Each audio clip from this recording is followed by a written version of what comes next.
சந்தியா நம்ம நொண்டி விளையாடுமா? சரி சோனி, விளையாடு வண்டி. கொஞ்ச நேரம் விளையாண்டுட்டு போலாம். ஏ பாப்பா, ஏ பாப்பா. யாரு நம்மள கூப்பிடுறது?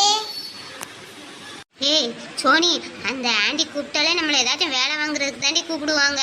எப்போ பார்த்தாலும் ரோட்ல நிக்கிற பிள்ளையிலே தான் வேலை வாங்குறது அந்த ஆண்டிக்கு வேலையா போச்சு. ஏ சந்தியா, அந்த ஆண்டிக்கு நான் ஒரு நல்ல பாடம் புகுத்த போறேன். சந்தியா, நீ கொஞ்ச நேரம் போய் ஒளிஞ்சு நில்லு. அந்த ஆண்டியை ஒரு கை பார்த்துட்டு வரேன். ஏ சோனி, என்ன பண்ண போறா? ஏதோ பண்றேன், நீ போய் ஒளிஞ்சுக்கோ. என்ன ஆண்டி கூப்பிட்டீங்க?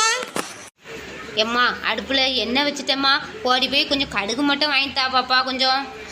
ஆண்டி கடுகா? ஆண்டி என் காலில் அடிபட்டிருக்கு ஆண்டி. டாக்டர் என்ன நடக்கக்கூடாதுன்னு சொல்லிட்டாங்க ஆண்டி. என்னால் நடக்க முடியாதே. ஓ, காலில் அடிபட்டுட்டாம்மா. சரிம்மா, சரி, நானே போய் வாங்கிட்டு வரேன். ஆண்டி கொடுங்க காசு, நானே போய் நொண்டி நொண்டி போய் வாங்கிட்டு வரேன் ஆண்டி. இல்லைம்மா பரவாயில்லம்மா, நானே கடைக்கு போயிட்டு வந்துடுறேன். ஏ சோனி, எப்படிடி அவங்களே கடைக்கு போக நீ பண்ணிட்டா? கில்லாடி தாண்டி. எல்லாம் அக்கா ஐடியா. நான் நினைச்சா எல்லாமே நடத்துவேன். பாவம் அந்த பொண்ணு, பார்த்து போ சொல்லுவோம் வீட்டுக்கு. நம்மளையே ஒரு பிள்ளை மொக்க பண்ணிட்டே.